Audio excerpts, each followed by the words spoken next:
बड़ी गंदम के अंदर आप कपास या सब्जियां कैसे लगा सकते हैं, या गंदम के साथ आप सब्जियां कैसे लगा सकते हैं। ये बेड की वीडियो पहले से मौजूद है, आप देख सकते हैं किस तरह हमने ये बेड बनाया। बेड बनाने के बाद दूसरा काम है बेड के ऊपर गंदम का केरा करना। उसके लिए हमने ये छोटी सी ड्रिल बनवाई है। ये आप देखें जी, ये हमने बनवाई है एक दस्ती ड्रिल, यहाँ पर जो मकामी खरा दिया था उससे। ठीक है, ये कोई बनी बनाई नहीं है, ये दस्ती है।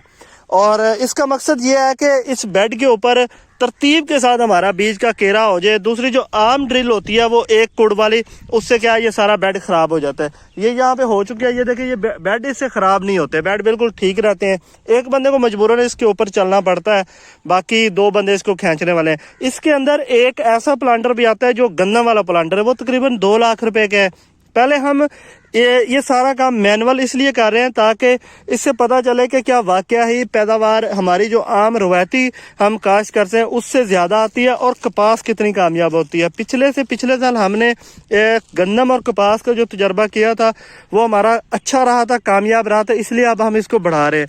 ये हम थोड़ा सा इस साल भी तजर्बा कर रहे हैं। 2.5 कनाल का है ये छोटा सा प्लॉट, इसके अंदर हम सब्जियां भी लगाएंगे और कपास भी लगाएंगे। ड्रिल हम आपको चलते हुए दिखाते हैं कि किस तरह ये चलेगी और कैसे हम काम कर रहे हैं। चलें जी, चलाएं अब इसको।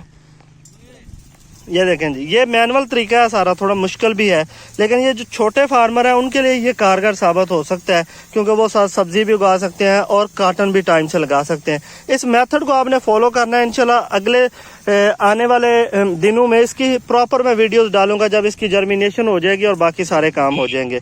तो इंतजार करें हमारी अगली वीडियो का। आज की वीडियो में हम ये गंदम का जो केरा कर रहे हैं ये मैं आपको दिखा रहा था। इजाज़त दीजिए, अल्लाह हाफिज़।